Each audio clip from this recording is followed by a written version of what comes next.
Salut tout le monde, bienvenue au podcast Focus Nature. Mon nom est Jean-Christophe Lemay. Moi, c'est Jérémy Leblond-Fontaine. Aujourd'hui, dans notre premier épisode, on va vous parler de notre parcours de photographe, ce qui nous a amené vers la photographie jusqu'à notre travail aujourd'hui.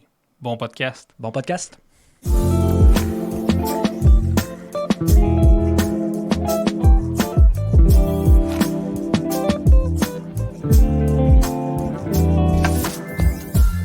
Salut JC. Salut, ça va? Yes, ça roule toi? Oui, ça va bien. Yes, fait que notre premier épisode de notre podcast Focus Nature, aujourd'hui, on va parler de notre parcours, de ce qu'on fait comme travail également.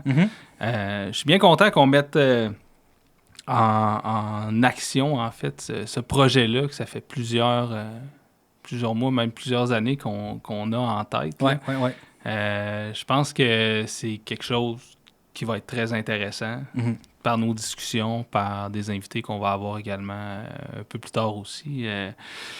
Toi, dans notre optique, dans l'optique d'un podcast, qu'est-ce que tu veux faire un peu avec ce podcast-là? Qu'est-ce qui t'attire vers...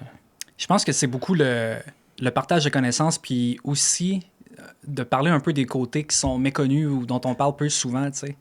Les médias sociaux, on va partager plein de photos, on va partager des vidéos, des moments, même des anecdotes ou des histoires, mais on ne parle jamais de ce qui se passe avant de prendre les photos ou quand on est à la maison ou quand on est au bureau en train d'éditer ou tout ce qui englobe finalement le métier dans sa totalité, là. Puis j'ai l'impression que ça intéresse beaucoup de monde, puis pas juste les photographes amateurs.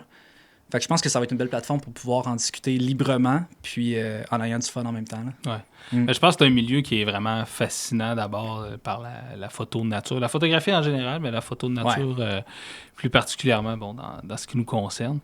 Puis effectivement, c'est qu'il y a, oui, ce qu'on présente souvent sur les médias sociaux, c'est un peu le résultat final. Mais il y a toute la démarche pour se rendre là qui est important puis qui prend énormément de place, en fait. La photo finale, finalement, c'est pas grand-chose. Hein. C'est le résultat, mais il peut y avoir tellement de... Fait que je pense que ça va être assez intéressant. Puis je pense que c'est quand même quelque chose qui est pas très présent. Déjà, des balados sur la photo en général, il n'y en a pas tant. Photo nature, encore moins, surtout en français. Donc, je pense que ça va être très intéressant. Pas mal emballé par la chose. Ouais, c'est le fun. Puis tu sais, j'ai l'impression que c'est intéressant aussi, tu parlais de démarche. Ta démarche à toi puis la mienne peuvent être complètement différentes. Fait que de pouvoir avoir deux personnes qui vont en discuter puis d'échanger sur c'est quoi ton approche à toi avec les animaux versus la mienne, ou c'est quoi ton approche d'un point de vue business puis c'est quoi la mienne, c'est les différences qu'il peut avoir d'une personne à une autre mais qui font le même métier finalement. Puis dans deux villes différentes aussi, je pense que c'est quand même trippant d'avoir cet échange-là. Oui, effectivement. C'est tellement vaste aussi comme application, on va en parler dans cet épisode-ci, mais on a tellement des... Même si on fait la même chose un peu, on fait des choses tellement différentes, puis de manière différente. Oui, tout à fait. Ouais. Je pense pas qu'on a commencé de la même façon non plus. Là. J'ai l'impression que toi, ça fait vraiment déjà plus longtemps que moi que t'en fais. Puis on n'a pas eu le même parcours, fait que nécessairement, on est comme pas au même endroit non plus. Fait que c'est... Toutes ces différences-là vont faire en sorte que l'échange va être le fun. D'ailleurs, tu ouvres la porte un peu à la chose, là. Mais qu'est-ce qui t'a amené vers la photographie en général, puis la photo nature par même? Honnêtement, moi, c'est arrivé un peu comme un cheveu sur la soupe, dans le sens où j'ai grandi comme plein d'enfants québécois en faisant majoritairement des sports. Puis je m'intéressais au hockey, au football, à tout ce qui était... sportif, justement. Là, très, très peu d'intérêt pour l'art. Puis c'est pas parce qu'il n'y en avait pas chez nous. Ma mère dessine très, très, très bien. Ma soeur dessine très, très, très bien aussi. Mais moi, ça m'avait jamais intéressé tant que ça. Puis j'ai grandi en Ontario. Sur le terrain, on avait des chevreuils, on avait des dindons sauvages maintenant, on avait full d'oiseaux, on était entouré de forêts. Puis fait que je baignais dans la nature quand même. On allait à l'océan 3, 4, 5 fois par année aussi. Fait que j'ai toujours été attiré. Puis j'ai toujours vu ça. Mais malgré tout, j'avais jamais eu un intérêt prononcé pour ce qui était, justement, dessiner comme ma sœur ou même prendre des photos, même si c'était moins accessible dans le temps, on s'entend. Là. Puis c'est vraiment quand j'ai commencé à faire mes études, mettons, au cégep, que là, il y a eu un certain déclic de, capter des images, c'est le fun, tu sais. Non seulement je peux m'acheter une caméra qui coûte pas une fortune, maintenant j'ai les sous, je suis rendu un adulte autonome, je peux m'acheter une petite GoPro puis faire des photos moi-même ou essayer de capter des moments qui m'intéressent. Puis quand j'étais entre mes sessions de cégep, j'allais sur la côte est américaine, en Caroline du Nord. Puis là-bas, j'étais sauveteur. Puis à tous les jours, je regardais du monde surfer, puis être dans l'eau, puis moi, l'océan, je capote. Là, tu sais que j'adore les vagues, puis tout ce qui entoure ça. Puis j'ai commencé à faire des photos de mes chums qui surfaient dans l'eau, finalement. Fait que j'avais ma petite GoPro dont je parlais il y a pas longtemps, puis je pognais des photos de vagues, des gars qui surfaient, les couchers du soleil aussi ou ça. Puis pour vrai, je t'en montrerais des photos, puis les deux, on rirait parce que c'est n'importe quoi, là. Puis, mais tu sais, c'est sûr qu'il y a toujours une progression, mais ça a vraiment commencé comme ça. Puis quand je me suis inscrit au bac en bio à l'Université du Québec à Rimouski, là, j'ai commencé à m'intéresser beaucoup plus à ce qui était tout le monde vivant, finalement. Parce que je l'étudiais en laboratoire, dans mes salles de classe. J'étais en concentration environnement marin aussi. Fait que là, j'ai commencé à étudier tout ce qui était dans l'eau du Saint-Laurent. Puis vu que j'habitais à Rimouski, c'était super accessible. Fait que là, j'ai commencé à prendre des photos sous l'eau d'étoiles de mer, crabes, oursins, en faisant de l'apnée et autres. Puis c'est vraiment à partir de là que j'ai élargi mes sujets à faune, paysage, les vagues, j'ai continué encore. Puis c'est vraiment comme ça que j'ai commencé à faire de la photo finalement. Nice. Ouais. Fait que pas d'études en photo, mais un bac en bio. Puis je trouve que ça a comme une corrélation directe avec la photographie animale. Finalement, tu le sais. Là. C'est sûr que tu utilises la bio toi aussi au quotidien pour le comportement animal. Exact. On s'en rend pas nécessairement compte, mais ça fait vraiment partie, oui, il y a tout le volet technique de la photo, mais tout le volet nature, justement, qu'il faut bien comprendre et tout. Ben oui. Nice. Comment ça s'est passé de ton côté?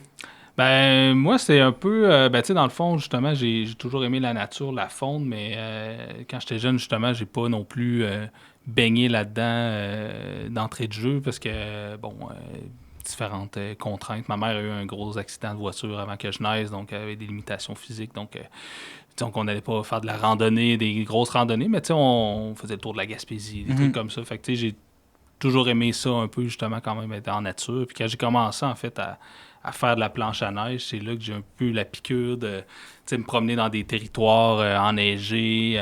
J'aimais bien faire du bois dans la neige et tout ça. Puis c'est là que j'ai un peu la piqûre de ça. Puis quand j'étais jeune, j'aimais bien ça, justement, sortir dans les tempêtes, sortir dans des gros brouillards. Puis c'est un peu ce que je vais chercher aussi aujourd'hui à travers mes photographies. Je savais pas à cette époque-là que c'est ça que ça allait donner 30 ans, ben pas 30 ans, mais 20 ans plus tard, pas si vieux que ça.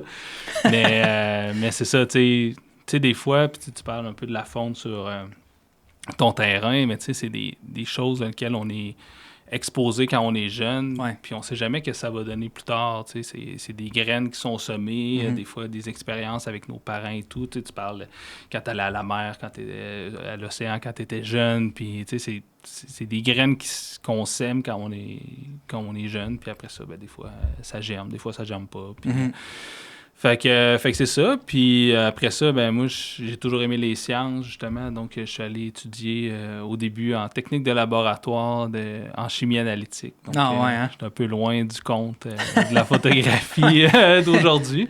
J'ai fait 2 ans là-dessus, mais tu vois, aujourd'hui encore, on avait des cours d'analyse de sol, on avait physique de la lumière, des trucs comme ça, qui me servent quand même encore. Puis c'est le fun de savoir, justement, oui, comment ton appareil marche, mais c'est le fun de savoir comment la lumière fonctionne, comment ça réagit dans la nature. Puis ça, c'est des trucs qu'on voyait justement dans mes cours. Donc, c'est pas perdu non plus. Là.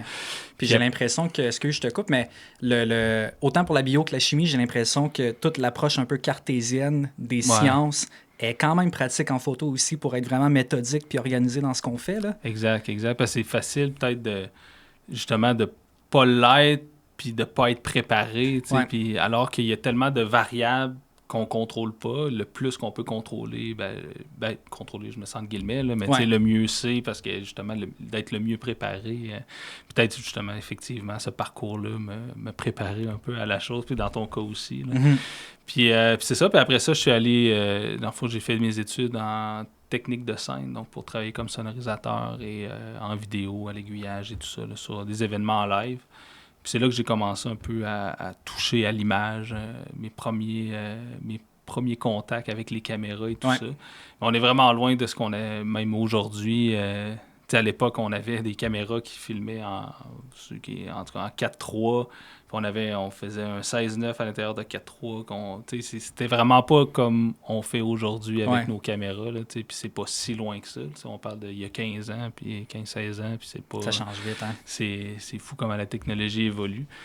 Puis donc, j'ai commencé là, puis au fil de mon travail, j'ai commencé à faire de la photo, puis j'ai évolué à travers ça. On a pris sur le tas un peu comme toi aussi. Là. C'est ce qui est le fun un peu de ce métier-là, c'est qu'on peut l'apprendre. Tu sais, les arts, c'est un peu ça. C'est que tu peux aller à l'école, tu peux aller apprendre des notions, mais ça reste quand même que c'est quelque chose que tu apprends sur le terrain. Ouais.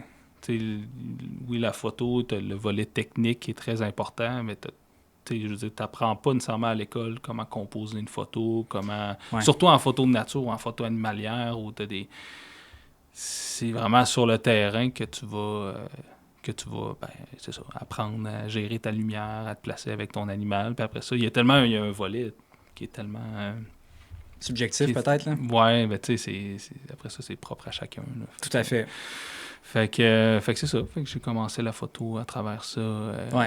À travers tout ça, dans l'événementiel. Puis dans le fond, j'ai évolué un peu là-dedans quand je me suis lancé en photographie, mais c'était beaucoup la photo nature qui m'appelait, puis que je voulais faire aussi plus tard.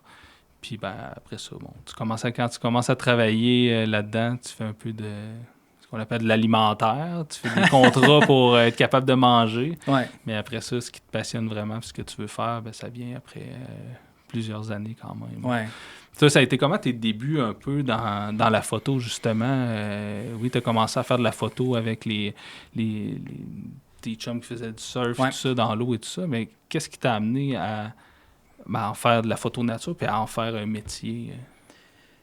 J'allais dire c'est dur de mettre un moment où il y a eu un réel déclic, mais c'est faux. Là. Il y a vraiment eu un moment en septembre 2019, quand je me suis lancé à temps plein. Ça faisait déjà probablement 5 ans que je faisais de la photo. Fait que maintenant, ça doit faire entre 10 et 12 ans que je manipule des appareils photo, mettons. Puis en septembre 2019, j'ai quitté mon emploi que j'avais, qui était dans un parc de conservation pas loin de la maison. Puis j'ai vraiment pu quitter parce que justement, j'ai eu un gros contrat qui était plus dans le domaine de subvenir à mes besoins puis me donner de l'argent rapidement, mais qui était quand même en tourisme. Fait que c'était finalement de mettre en valeur tout ce qui était le Bas-Saint-Laurent dans sa totalité. Fait qu'un gros mandat qui a duré 1 an au complet. Puis le montant d'argent que j'ai récolté avec ce mandat-là m'a vraiment permis de faire le saut entre la job que j'avais puis faire de la photo de nature à temps plein. Mais j'avais pas de plan précis de « OK, mais après le contrat, tu sais, qu'est-ce qui se passe? » Parce que c'est le fun d'avoir de l'argent pour la prochaine année, mais après ça, il va en avoir d'autres des années, puis on sait pas trop vers quoi s'enligner. Puis c'est là qu'il faut essayer de justement se créer un peu un commerce qui est basé sur la photographie de nature, puis c'est pas si évident que ça. Mais la transition, pour répondre à ta question, c'est vraiment faite entre ce mandat-là, puis je pense que même à ce jour, si j'avais pas eu le contrat, je suis pas certain si j'aurais eu l'autre... Si j'aurais eu... On coupera ça. Je suis pas certain si j'aurais eu l'audacité de me lancer à temps plein. Parce qu'à un moment donné, ça prend quand même une certaine stabilité financière. Puis, tu sais, les emplois en bio, il y en a des plus payants, il y en a des moins payants, mais c'est pas non plus des millions de dollars par année, puis des énormes coussins financiers. Là, fait que... Puis, dans le fond, ce que tu faisais en biologie avant, c'était-tu comme travailleur autonome? T'étais-tu salarié? Salarié. T'étais salarié là-bas? Oui. J'étais salarié, j'étais employé. Fait que, j'avais une paye qui rentrait tout le temps. Puis déjà, d'avoir une paye qui rentre tout le temps, je veux dire, ça n'a rien à voir avec les débuts en travailleur autonome que tu sais jamais quand est-ce que ça va rentrer. Il y a des périodes de... Ça rentre tout en même temps, puis après ça, tu as 4 mois où tu n'as plus rien qui rentre. Là. Ouais, exact. Fait que c'est sûr que c'est comme c'est une grosse étape, je trouve, dans le parcours. Je sais pas si ça a été la même chose pour toi, mais la transition entre je fais de la photo de façon amateur puis à temps partiel vers justement faire de la photo à temps plein, c'est comme un gros gap. Là. Et moi, j'ai été chanceux parce que le monde de la technique de scène, de la sonorisation, c'est un monde de travailleurs autonomes. Moi, j'étais salarié avant.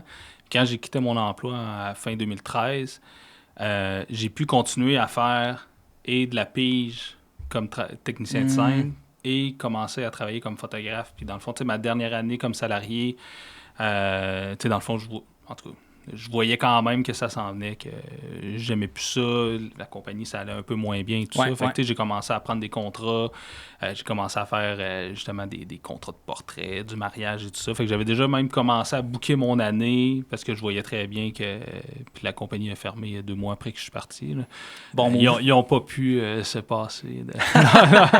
Ils s'en sont pas remis. C'était toi, la compagnie. Non, c'est ça. Non, mais bref, tu sais, il y a des choses des fois qu'on sent comme ça. Puis je pense que même dans ce métier-là, il y a une bonne part d'instinct qu'il faut suivre. Mais c'est ça, j'ai eu la chance de pouvoir faire les deux pendant peut-être 1 an et demi à faire justement des contrats pour la photo, puis à remplir mes trous avec des contrats de technique de scène. Donc, j'ai eu cette chance-là parce que de partir de zéro, puis de se lancer, j'imagine quelqu'un qui sort de l'école ou qui est en photographie, qui veut se lancer là-dedans à temps plein. C'est pas évident quand même. Déjà, tu as tous les équipements à acheter qui représentent quand même si tu n'achètes pas non plus le très haut de gamme, là, mais c'est quand même plusieurs milliers de dollars. Puis en photo de nature aussi, il y a beaucoup au niveau de l'expérience. Ça te prend un réseau, ça te prend, tu peux pas commencer à en vivre non plus du jour au lendemain. C'est un travail de plusieurs années. Fait que j'ai eu cette chance-là, donc ça s'est fait smooth. Ouais. Ben, c'est le fun parce que tu baignais déjà un peu dans le domaine du visuel, là, je vais mettre ça en gros guillemets, là, avec les caméras, filmer, puis après ça, la transition vers la photo se fait peut-être de façon plus naturelle que quelqu'un qui passe de, je sais pas moi, travailler en épicerie, puis après ça, il se passe en photographie, puis qu'il n'y a pas de base de caméra ou autre, là, ou même le réseau. Là. J'imagine que tu t'es peut-être un peu servi aussi du réseau que tu avais pour continuer à avoir des gigs puis des mandats. Là. Ben, c'est ça, dans le fond, moi, mes premiers contrats que j'ai eus, j'ai contacté, quand je suis parti, j'ai contacté tous les organisateurs d'événements, les concepteurs d'éclairage et tout ça. Fait que j'ai commencé à travailler dans l'événementiel, à faire des parties de Noël, à faire des événements, du corpo, des congrès, des affaires comme ça. Fait que, c'est toute l'expérience que tu acquiers en tant que photographe. Puis la photo de nature, oui, c'est de la photo de nature, mais tu acquiers de l'expérience dans n'importe quel domaine de la photographie. Là. Fait que ça te sert tout le temps, tu te fais des contacts aussi. Puis c'est ça, de fil en aiguille, tu as toujours plus de jobs dans la photo, plus t'en fais, puis à un moment donné, tu es capable de rouler à 100% là-dessus, mais de partir de zéro, pas évident. Ouais, puis je sais pas si t'es d'accord, mais tu sais, comme moi je te disais, ça avait été en 2019 cette transition-là, puis j'ai l'impression que de refaire exactement la même chose en 2024, ce serait 3 fois le défi que ça l'était il y a 5 ou 6 ans, parce que là, il y a tellement de photographes, puis des bons photographes. Exact. Puis le domaine de la photographie en général est beaucoup plus démocratisé puis accessible qu'il l'était avant, je trouve. Là. Non seulement avec de l'équipement qui est achetable, là. Je veux dire, il y a des prix qui sont raisonnables, il y a moyen d'en acheter, puis aussi qu'il y a plein d'endroits où on est capable d'aller faire de la photo de nature facilement. Puis avec l'équipement actuel, on peut faire des bonnes photos sans avoir des grandes connaissances techniques ou des grandes connaissances justement du terrain ou du comportement des animaux. Fait que tout ça pour dire que d'essayer de répliquer le même parcours que j'ai eu, je pense que j'aurais pas mal plus de difficultés à faire en 2024. T'es-tu d'accord un peu avec... Ouais, ben effectivement, tu sais, ce qui se passait effectivement à l'époque en termes de visibilité, tu sais, c'était... c'est sûr que c'est un peu différent parce que quand moi j'ai commencé dans le monde de l'événementiel, tout ce qui est le fait qu'il y ait beaucoup de photographes amateurs, souvent, ils vont pas nécessairement couvrir des événements, ils vont pas... Fait que, tu sais, peut-être pas à ce niveau-là, moi, ça aurait peut-être pas changé grand-chose parce que toute la part, le bassin de photographes puis les réseaux sociaux, ça avait pas tant d'importance sur mon travail au début. Tandis qu'en photo de nature, justement, c'est plus quelque chose où tu es en contact à travers nos travails qui sont différents, mais c'est beaucoup avec le public, c'est beaucoup la visibilité qu'on a sur les réseaux et tout ça. Fait que c'est sûr que ce volet-là, ça changerait beaucoup parce que justement, c'est très dilué. Tu sais, moi, quand j'ai parti, mettons, ma page Facebook où je présentais mon travail, photo d'événement, mais surtout photo de nature. Il n'y en avait pas non plus 50 000 au Québec, tandis qu'aujourd'hui, pas mal tout le monde qui fait de la photo amateur a sa page de photo. C'est très bien aussi, tu sais, je veux dire, c'est juste une autre réalité complètement. Fait que c'est sûr qu'à l'époque, c'était peut-être plus facile de se faire voir que présentement, comme tu dis, en 2024. Là. Ou même de se démarquer avec un style, parce qu'il y a toute l'ère aussi du post-traitement qui a gagné en popularité, puis que là, tout le monde va avoir sa propre signature artistique, mais finalement, il y a plein de styles qui reviennent, fait que ça devient plus dur, je trouve, d'avoir sa propre marque de commerce, c'est pas le bon terme, mais son propre style plutôt, pour répéter le même mot, mais... Puis tu sais, nous, on dit ça, puis ça s'est fait dans les années 2010, mais je pense à quelqu'un qui faisait de la photographie animalière dans les années 90 ou au début 2000, lui, il doit trouver que c'est comme deux mondes complètement différents. C'est sûr, Je serais curieux de parler avec quelqu'un qui avait cette carrière-là, justement, ou qui fait ça depuis 20-30 ans et non 10-15 ans. À quel point ça a changé, ça doit être hallucinant. On prend des notes. Ouais, on prend des notes, c'est ça, exact. Pour un prochain invité. Mais tu sais, on est capable de le constater nous-mêmes. Fait que lui, ça doit être vraiment dur de s'adapter. Là. Ben oui, à peine, moi, ça va faire un peu plus que 10 ans que je suis à mon compte. Mais sur un laps de temps aussi court, ça a changé aussi rapidement. C'est quand même assez impressionnant. Oui, c'est vraiment impressionnant. Puis j'ai l'impression que c'est pas dans un rythme de ralentissement présentement. Là. Tout change encore chaque année. Fait que, exact. Ça suit un peu comme, j'ai l'impression, la courbe technologique aussi. Là. Exact. Puis, ça se demandait dans quelques années qu'est-ce que ça va avoir l'air aussi avec tout l'avènement de l'intelligence artificielle aussi. Là. Ça va être intéressant de voir ça. Là. Fait que finalement, tes études en chimie, t'en es servi ou... Ben, pas vraiment. Dans le fond, oui, c'est du bagage quand même que j'acquiers à travers tout ça, là, mais c'est pas... je me voyais pas vraiment aller travailler là-dedans non plus. Dans un laboratoire, là. Il y a tout le volet créatif, artistique aussi. Là, c'est très présent. Puis, c'est du monde... je voyais un peu les gens avec qui j'étudiais aussi. Puis très... très intellectuel, très droit et tout ça. Fait que je me sentais pas trop à ma place là-dedans. Oui, c'est sûr. Ben, tant que tu es capable de le réaliser assez vite puis que tu n'as pas comme 10 années de misère, en gros guillemets, que ça ne te tentait pas d'y faire finalement puis tu le fais parce que tu as fait les études. Là. Exact. Je pense que tu as pris ça assez tôt dans ton parcours pour que ce soit juste à temps finalement. Ben oui. Puis dans le fond, la technique de travail... en fait, le deck de technique de scène, c'est 2 ans aussi en intensif. Donc, au final, j'ai fait 4 ans de cégep pour un programme qui aurait pu en prendre 3 ans. J'ai pas passé non plus 15 ans au cégep. Donc, je suis tombé quand même assez rapidement sur le marché du travail là, à travers tout ça. Là. Ouais. Puis refaire, mettons, ton parcours, est-ce que tu referais la même chose ou tu déciderais peut-être de t'inscrire dans un deck en photo ou un... Je pense pas que... Ben, je pense que c'est bien, puis ça marche pour certaines personnes, les études en photographie, mais c'est tellement, je trouve, comme concentré sur le studio, le traitement, puis tout. Tu sais, puis je pense que dans ce qu'on fait, tu sais, le volet technique, oui, c'est important, mais pas tant que ça non plus. Tu sais, c'est vraiment plus le volet artistique aussi, puis je trouve ça... J'ai de la misère à concevoir que tu peux enseigner ça à quelqu'un. Oui, tu peux lui montrer des choses, mais c'est de l'expérience, c'est des heures sur le terrain. Puis, il y a tellement un volet, oui, tu as le volet photo, tu as le volet créatif, tu as le volet biologie, d'analyser les comportements, les traces et tout ça. Fait que c'est tellement vaste que j'aurais de la misère à... Puis, moi, faire un cours de 60 heures sur de la photo de produit dans un studio, je pense, en fait, ça aurait peut-être eu même peut-être l'effet inverse. Je me serais peut-être découragé de tout ça parce que c'est des trucs que j'aurais pas aimé faire. Je comprends. Puis toi?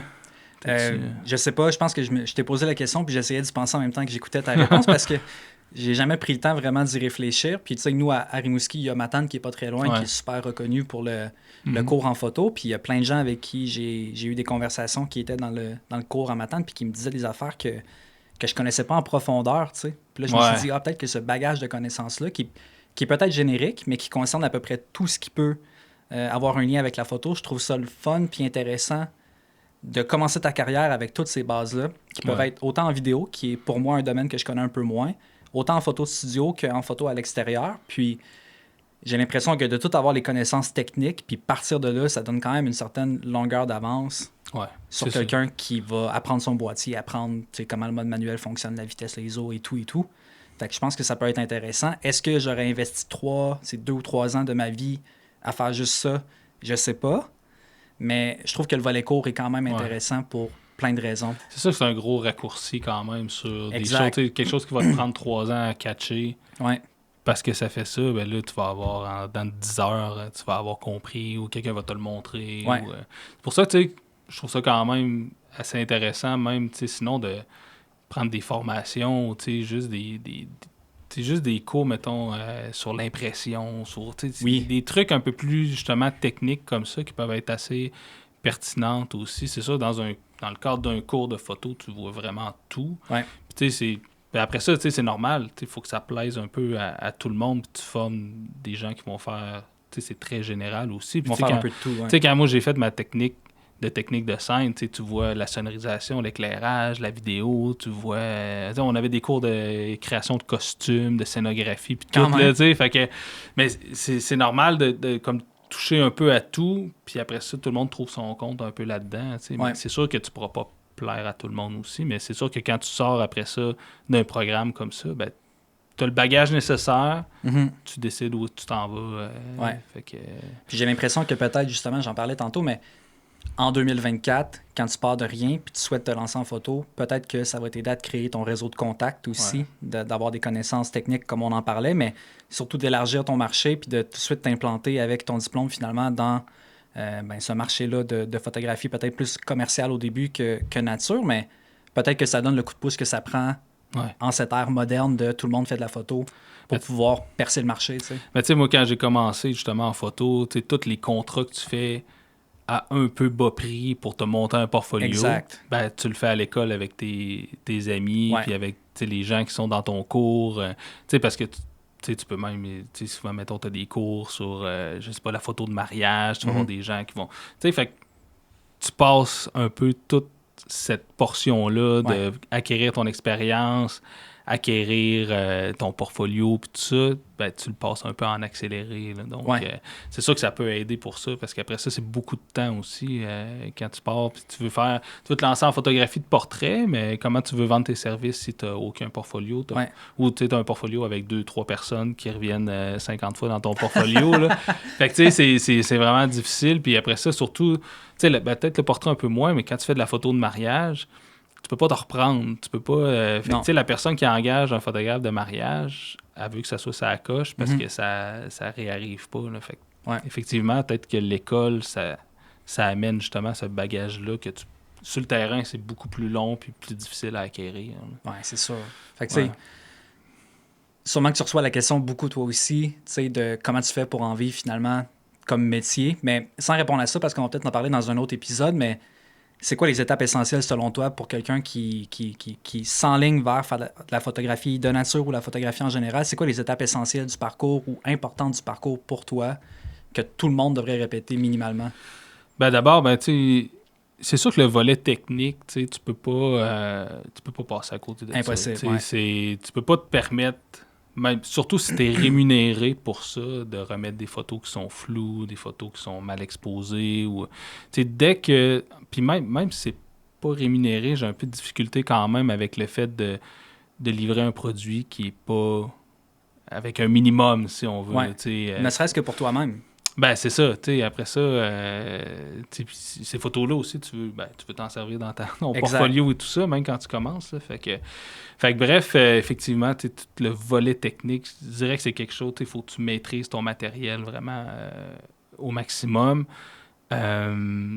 Puis après ça, d'amener sa touche créative, je pense que c'est qu'est-ce qui te démarque d'un autre photographe. Je pense que ça serait comme déjà pas mal la base, effectivement.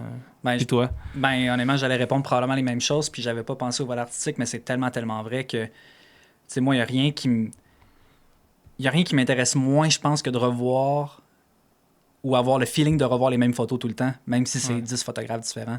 Dans le sens où la signature artistique, pour moi, c'est tellement important parce que je peux être sur Instagram ou Facebook ou dans une galerie d'art puis reconnaître immédiatement le style de Jérémy Leblond-Fontaine ou de n'importe qui d'autre juste par leur signature artistique. Puis je trouve que c'est vraiment un point qui démarque beaucoup de photographes, autant amateurs que professionnels, de pouvoir être capable de reconnaître les photos d'une personne en particulier. Puis je pense que c'est important de ne pas aller dans l'exagération. Je ne veux pas reconnaître ta photo parce que ton ciel est tout le temps rose fuchsia, ultra saturé, mais plus d'avoir une belle touche artistique qui est vraiment propre à toi. C'est vraiment important. Puis le volet technique, je trouve qu'il est trop souvent négligé par beaucoup de gens qui se lancent en photo, qui veulent acheter de l'équipement. Puis j'en ai parlé il n'y a pas longtemps avec des personnes, justement. Il faut être capable de travailler avec l'équipement qu'on a actuellement. Dans le sens où, quand moi j'ai commencé, j'avais un Canon T3i avec... Je pense que c'est un 18-135, un kit qui coûte vraiment moins de 1000 $. Puis il y a encore des photos sur mon portfolio à ce jour qui sont faites avec ce kit-là parce que je maîtrisais tout ce que je pouvais faire avec le boîtier, j'étais capable de le faire. Exact. Puis sans avoir à y penser. Fait que, si mes doigts ils travaillent tout seuls, là, je peux me concentrer sur créer la photo que je veux créer. Exact. Avoir la bonne lumière, avoir la touche artistique, justement. Fait que, il faut là, que tout le volet technique soit dans ton back pocket puis tu y penses plus. Puis quand tu as un nouveau boîtier, au pire, refais les étapes que tu as faites au départ. Puis apprends-le de fond en comble pour être vraiment en contrôle au complet. Puis je trouve qu'il y a bien du monde qui saute cette étape-là. Puis c'est pourtant la base dans ma tête. Exact. Tu sais, c'est un peu, moi, je compare souvent la photo avec la musique, tu sais, puis une guitare, tu sais. Ouais. Tu sais, je veux dire, l'appareil photo, c'est un instrument, donc, tu sais, peu importe comment tu t'en sers, si tu es capable de... Si tu connais la musique, tu connais comment faire tes gammes et tout, c'est la base, mais après ça, tu es capable de faire un peu n'importe quoi avec n'importe quelle guitare. C'est sûr que, tu sais, d'avoir une guitare qui se désaccorde aux 4 cordes, Ouais. c'est pas évident. Fait que, tu sais, il y a quand même l'équipement, oui, un peu quand même à voir avec la qualité d'une image. C'est sûr. Mais ça reste quand même que quand tu connais tes bases, tu connais tes notes, tu connais tes... Puis tu sais comment t'en servir, puis t'apportes ta touche artistique, ben, après ça donne tu t'en vas dans la bonne direction. Résultat. Ben, c'est ça, exact. Après ça, ça ouais. veut pas dire que c'est tout le temps bon, non. mais tu sais, c'est ça. Tu t'en vas dans la bonne direction, je pense que c'est la bonne... Oui, puis de toute façon, même si ces étapes-là sont pour nous vraiment importantes, puis devraient faire partie de presque tous les parcours vers la photographie professionnelle, il y a plein d'autres choses qui vont entrer en ligne de compte. Ça ne veut pas dire que si tu maîtrises ton boîtier puis tu as une touche artistique, que tu vas forcément devenir photographe à temps plein puis professionnel. Il y a tellement de choses qui sont à considérer. Là. Ah oui. Ben ça va être justement probablement un sujet d'un autre épisode, mais tout le volet business, le volet entrepreneuriat, c'est très important aussi parce que tu peux être même un photographe très moyen puis en vivre très bien. Tu sais, des fois, c'est pas nécessairement... donc mais tu peux être un excellent photographe puis pas être capable d'en vivre. Effectivement. Fait que c'est pas c'est pas une corrélation nécessairement entre le talent et les revenus que tu peux faire avec ça. Là. C'est tout un monde aussi. Oui, c'est un gros monde, puis il n'y a pas de... C'est ça, je me répète là, probablement, mais il n'y a pas de parcours prédéfini, j'ai l'impression. Là. Quelqu'un peut faire son deck à Matane puis avoir une super carrière. Quelqu'un peut ne pas faire le deck à Matane ou pas de cours en photographie puis avoir une super carrière aussi. Je cite Matane, mais c'est valable pour n'importe quel autre cours partout au Québec ou ailleurs, mais il n'y a pas de parcours défini. Puis la preuve, c'est que toi, t'en as un, moi, j'en ai un qui est différent. Puis on est quand même les deux arrivés à en faire un métier puis à travailler dans ce domaine-là. Puis on n'a pas eu du tout la même approche, tu sais. Ouais. Non, exactement. C'est sûr que ça devient propre à chacun, j'ai l'impression, même s'il y a des étapes importantes. Là. Exact. Puis peut-être pour conclure notre présentation de ce qu'on fait, notre parcours et tout ça, mais ton travail aujourd'hui, ça ressemble à quoi? Qu'est-ce que tu fais justement pour en vivre la photo? Sommairement, je dirais qu'il y a 20% de mon temps qui est de la prise de photo. Fait que j'essaie maintenant de condenser beaucoup pour aller faire un voyage de 3 semaines à un endroit puis faire juste la photo pendant ce temps-là, puis ne pas être distrait par quoi que ce soit d'autre. Le reste de mon temps va balancer entre faire les impressions pour les commandes en ligne, envoyer les commandes en ligne de peu importe, calendrier, carte de souhait, etc., etc. Maintenant, avec la boutique physique, j'ai beaucoup de temps à passer là-bas, que j'utilise aussi pour traiter des photos, mettre à jour mon portfolio, gérer les médias sociaux, puis tout ce qui est volet Internet puis présence en ligne, qui prend beaucoup, beaucoup de temps, tu le sais aussi. Fait que, c'est ça, mon temps est partagé entre prise de photos, gestion de boutique en ligne, gestion de boutique physique, puis le volet un peu plus administratif. Puis mes journées sont remplies facilement. Là, c'est une job temps plein. Là. Ouais. Toi? C'est facile de venir même topper 40 heures par semaine. Juste le temps que tu passes sur le terrain. Exact. Moi, c'est beaucoup les ateliers, je te dirais, qui est le gros de mon travail. Donc, des ateliers photo, surtout axés sur la photo animalière, mais la photo de paysage aussi. Là. J'aime bien faire du paysage aussi. Puis, beaucoup des licences, un peu d'impression au travers de tout ça, des contrats corporatifs dans plus le tourisme, des photos extérieures et tout ça. Là. Mais c'est beaucoup les ateliers là, qui font partie de mon travail. Mais, tu sais, en relation avec ça, c'est beaucoup de temps sur le terrain pour découvrir des nouveaux endroits, en apprendre justement sur la faune et tout ça, parce que oui, c'est quelque chose de guider un atelier, mais il y a toute une préparation qui est en arrière de ça. Il faut trouver des coins intéressants et tout ça. Là, donc, faut que tu connaisses l'endroit. C'est ça, exactement. Mais c'est énormément de temps sur le terrain. Puis après ça, tout justement, le volet réseaux sociaux qui est très important, justement, qui offre une visibilité. En fait, c'est de la publicité, mais...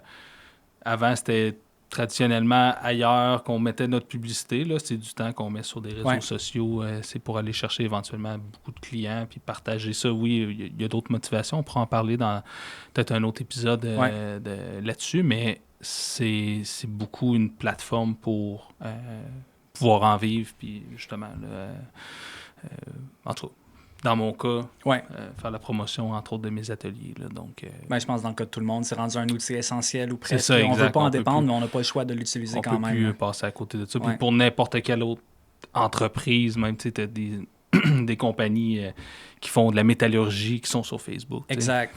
N'importe quelle compagnie, que ce soit que même pour, en tout cas, pour d'autres besoins, mais bref, ça fait pas quand même partie intégrante, puis c'est beaucoup, beaucoup de temps quand même dans l'horaire à juste gérer les médias sociaux.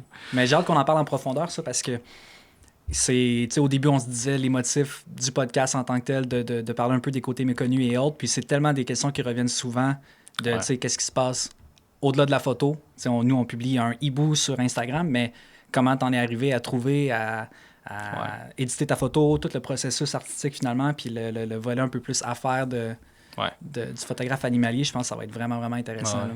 Yes. Bon, je pense que c'est un bon wrap-up de ce premier épisode sur notre parcours. Écoute, je suis vraiment content d'en apprendre pas mal plus aussi sur toi. On se côtoie depuis plusieurs années, mais en tout cas, moi, je me suis quand même rendu compte qu'on se connaissait pas tant que ça. On se pose pas les vraies questions. Non, c'est ça, exact. Le parcours, mais d'où tu viens, qu'est-ce qui t'a amené vers la photo, c'est pas nécessairement des choses qu'on se demande. Non, c'est ça, exact. Là. Fait que je trouve ça super intéressant d'avoir eu cet échange-là. Donc, voilà. Puis nous, on va se voir dans notre prochain épisode. Yes.